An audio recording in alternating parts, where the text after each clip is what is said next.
Ian Brady, a troubled childhood, born Ian Duncan Stewart on January 2, 1938, in Glasgow, Scotland. Brady's early life was fraught with instability. His mother, Peggy Stewart, worked as a waitress and struggled to raise him alone. When she found herself unable to cope, she handed Ian over to a foster family, the Sloanes. Although they provided basic care, Brady's alienation from his biological mother and the frequent absence of emotional support contributed to his early behavioral problems.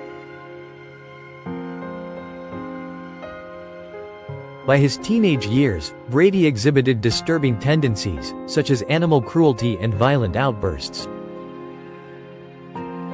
He developed an obsession with crime, reading works like Adolf Hitler's Mein Kampf and the sadistic writings of the Marquis de Sade. These influences, combined with his solitary nature, shaped his deeply nihilistic worldview. Moving to Manchester in his late teens, Brady began engaging in petty theft, further evidence of his descent into delinquency. Myra Hindley, a product of hardship. Myra Hindley was born on July 23, 1942, in Crumpsall, Manchester.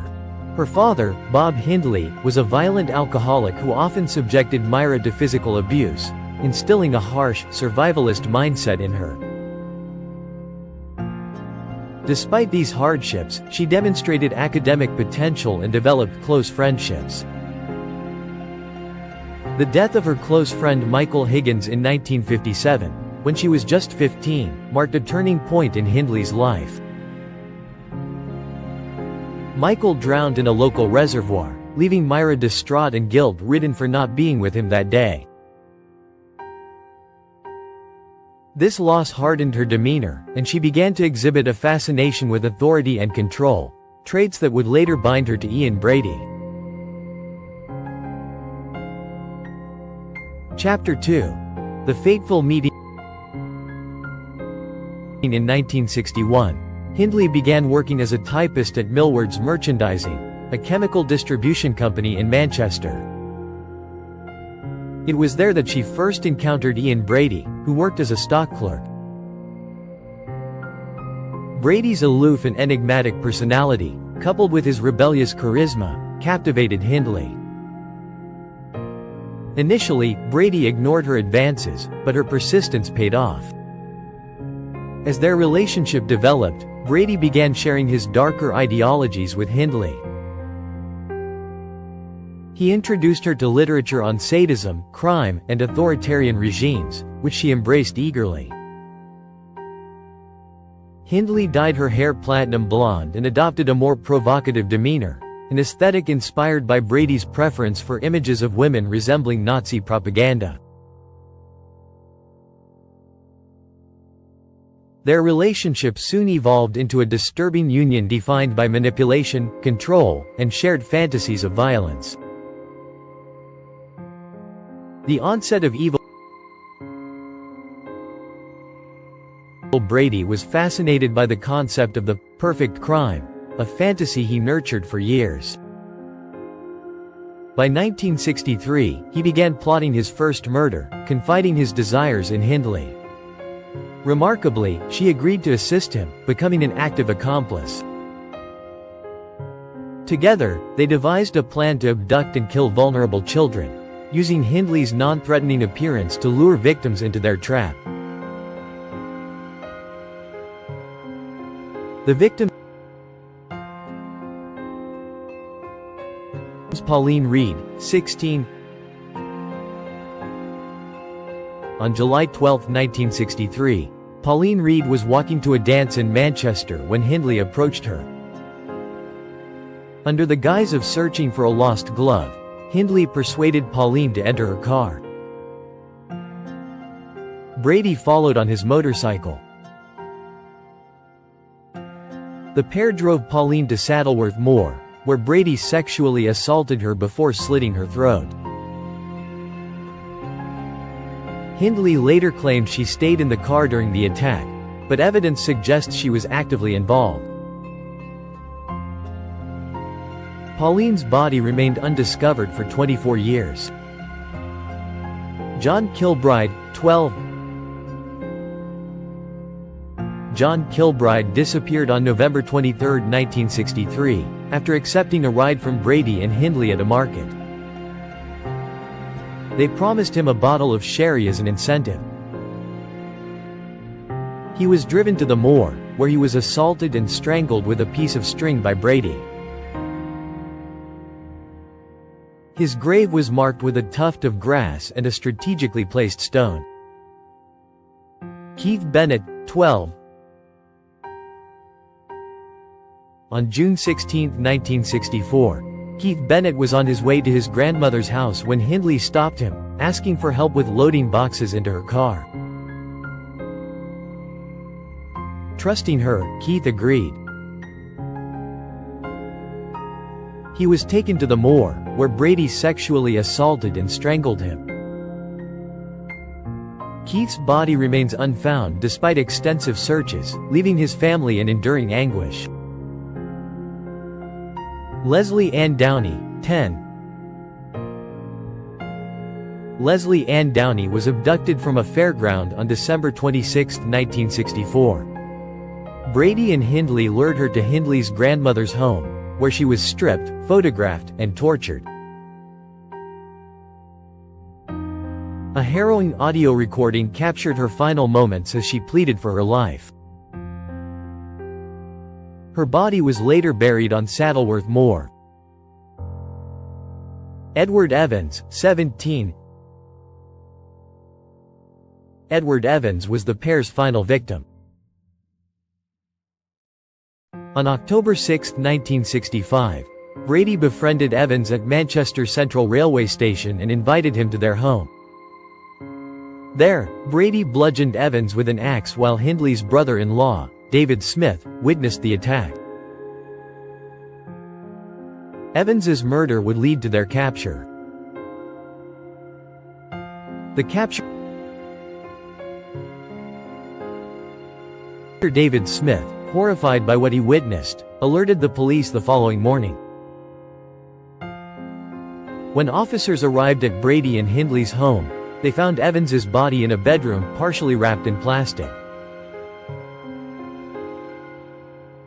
Brady and Hindley were immediately arrested.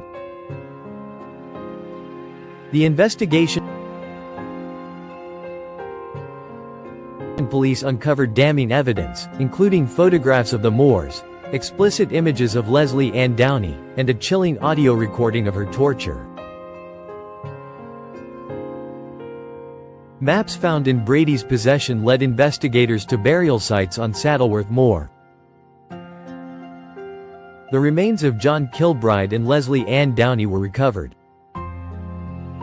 Over 2 decades later, Pauline Reed's body was also found. The trial commenced on April 19, 1966. Brady was charged with the murders of John Kilbride, Leslie Ann Downey, and Edward Evans, while Hindley faced charges for Leslie Ann Downey and Edward Evans, as well as being an accessory in John Kilbride's murder. Both pleaded not guilty but were convicted based on overwhelming evidence. Brady received 3 life sentences, and Hindley was sentenced to 2 life sentences plus additional years. Incarceration and aftermath. During their incarceration, both Brady and Hindley made additional confessions. In 1985, they admitted to the murders of Pauline Reed and Keith Bennett.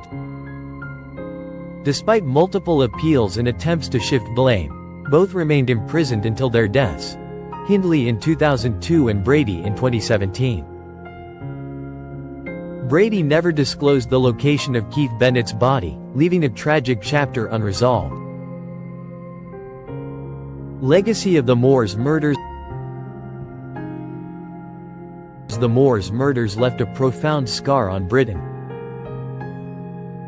The victims' families endured unimaginable grief, compounded by the public's morbid fascination with the case. Efforts to locate Keith Bennett's remains continue to this day, a testament to the enduring impact of Brady and Hindley's crimes. Learnings from the Moors murders. The horrifying tale of Ian Brady and Myra Hindley teaches us profound lessons about human psychology, societal vigilance, and the lasting impact of justice. The power of influence and manipulation. Myra Hindley's descent into criminality illustrates the dangerous influence of toxic relationships. Brady manipulated her insecurities and vulnerabilities, transforming her into an accomplice to his monstrous acts. This underscores the importance of recognizing and resisting manipulative behavior in relationships. The importance of community vigilance. The bravery of David Smith, Hindley's brother-in-law, serves as a crucial reminder of the role communities play in ensuring safety. Although terrified, he reported what he witnessed, leading to the perpetrator's capture. His courage shows how speaking up can save lives and bring justice. The need for early intervention. Both Brady and Hindley exhibited troubling behavior long before their crimes escalated. Brady's obsession with sadism and Hindley's hardened personality were red flags. Early intervention, be it psychological support or community involvement, can sometimes prevent potential tragedies.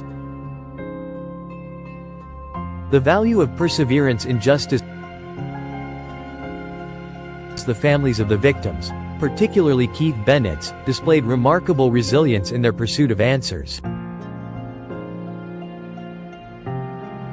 Even decades after the crimes, they continued to seek justice and closure. This persistence highlights the importance of never giving up on finding the truth. The psychological complexity of evil. The case challenges us to confront the depths of human depravity. Understanding what drives individuals like Brady and Hindley.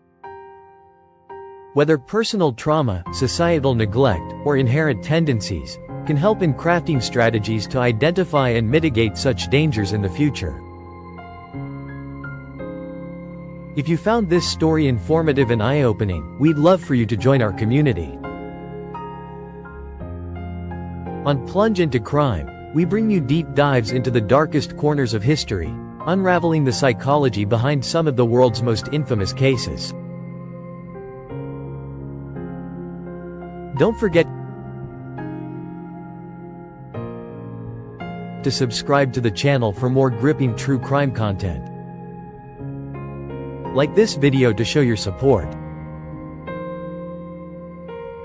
Comment your thoughts or suggestions for future cases. We'd love to hear from you. Share this video with fellow crime enthusiasts who might find this story as compelling as you did. Stay vigilant, stay curious, and always keep learning. Thank you for watching, and we'll see you in the next deep dive into the world of true crime.